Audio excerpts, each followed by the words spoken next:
Hello, I'm Melanie Risden, reporter with the Western Standard. Thousands of Canadian aviation professionals were put on leave without pay Monday for not complying with industry-wide forced COVID-19 vaccinations.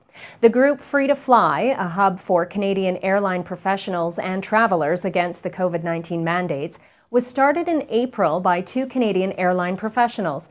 Yesterday, thousands of pilots, flight attendants, and other free-to-fly aviation professionals were forced into unemployment, said the group in a statement released to the Western Standard.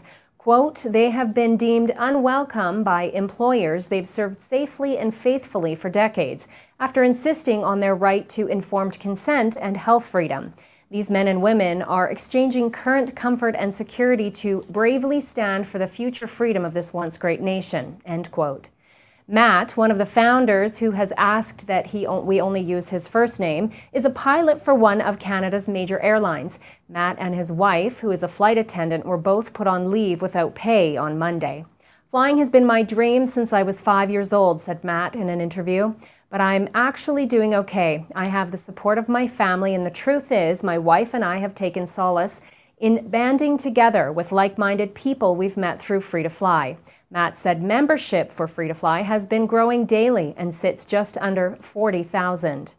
"We are working to create a coordinated, coherent media message to up our presence. The goal is to recruit enough people that our force is felt economically," said Matt. Matt also said the group is working closely with lawyers who have a proven track record for working on cases like this. "We plan to share stories from passengers and some of our airline professionals to show how people are suffering greatly with these new restrictions on travel," said Matt.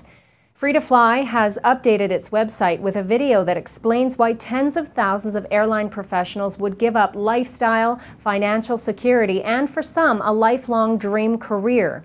"For things to go back to a free and fair society," said Matt, "we all have to give something up. But the longer we wait to stand up, the more we will have to give up." Matt encourages travelers and industry professionals to sign up on the Free to Fly website. In the meantime, Matt said he and his wife plan to start a business together to support their family.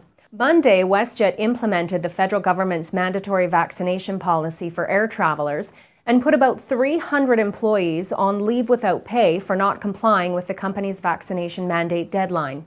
The implication of these policies mark a major confidence milestone for our industry, as Canadians can fly knowing that they are traveling within a fully vaccinated ecosystem, said Ed Sims, WestJet Group President and CEO, in a statement. Quote, "We are taking all necessary steps to ensure our guests are advised of the new requirements for travel prior to taking their next flight."